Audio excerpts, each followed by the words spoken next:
संक्रमण में बड़े सितारे ना आए। इसकी वजह से हर बड़े सितारे अपनी तरफ से कोशिश कर रहे हैं कि खुद को सेल्फ आइसोलेशन में रखें, क्वारंटीन में रहें और जब तक ज़रूरत ना हो घर के बाहर ना निकलें।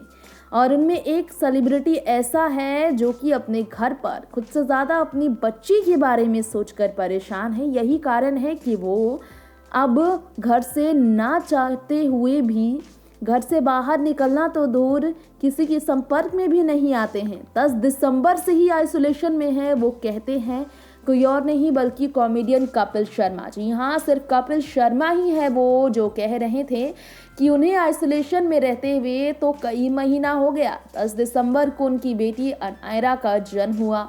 अनायरा के जन्म के बाद से ही वो आइसोलेशन में, यानी कि हफ्ते में सिर्फ 2 दिन ही घर से बाहर वो निकलते थे, तब सिर्फ शूटिंग के लिए। लेकिन अब वो ये भी नहीं हो रहा, यानी कि पूरी तरह से आइसोलेशन में तो पहले से भी थे और अब और भी ज़्यादा मुश्किल हो गया है। कपिल ने कहा कि सोने का भी रूटीन बदल गया था। 10 दिन हो गए थे टाइम पर सोते हुए, इतना ज़्यादा हालत बुरा हुआ था। बेबी इतनी बोर हो गई है अब कि उसे लगता है कि उनके पिता कुछ नहीं करते और वो पूरे दिन इसलिए बोर भी होती है उनके चेहरे को देखकर। शूटिंग के लिए निकलते थे, अब वो भी नहीं निकल सकते। हालत बहुत बुरी है। कपिल शर्मा ने कहा अपनी बेटी से नज़र नहीं हटती उनकी और दिन कैसे कट जाता है उन्हें पता ही नहीं चलता। अटैचमेंट इतना ज़्यादा हो गया है अब कि पहले वो अपनी माँ को देखकर बहुत हंसती थी, लेकिन अब वो अपने पिता के दिल के ज़्यादा करीब नज़र आती हैं। पिता को पहचानने लगी है, पिता से उनका लगाव ज़्यादा बढ़ गया है। ये कपिल शर्मा का कहना था बेटी को लेकर। तो वहीं कपिल शर्मा ने आगे ये भी कहा कि इस वक्त अगर बात की जाए तो परिवार वालों के साथ रहना और ज़्यादा से ज़्यादा लोगों से कम मिलना ही सही है। अपनी मॉम जैसी सुंदर बेटी को देखकर वो खुश तो बहुत होते हैं, लेकिन इस वक्त अगर बात की जाए उनकी बेटी के बारे में तो उनकी चिंता भी उन्हें बहुत ज़्यादा है। अभी उसने दुनिया देखी कहाँ थी और ऐसे दुनिया का रूप सामने आ गया है कि डर बहुत ज़्यादा लगने लगा है।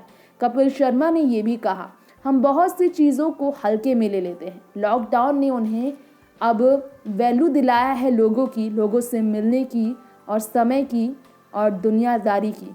उन्हें एहसास हुआ है कि उनकी माँ और उनके बच्चे का व्यवहार कैसा है।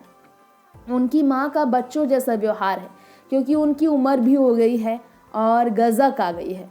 पंजाब से उनकी माँ तो सारी गज़क डब्बे में डालकर अपने कमरे में रखी, लेकिन बार बार इसके बारे में उन्होंने पूछा था तो उन्होंने बताया किचन में नहीं है, इसके लिए मम्मी से पूछना पड़ेगा।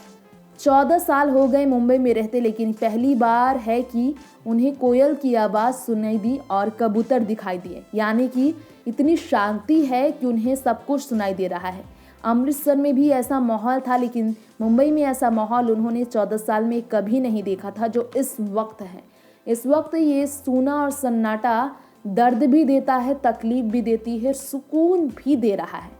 नेक्स्ट 9 न्यूज़ रूम से तृप्ति की रिपोर्ट।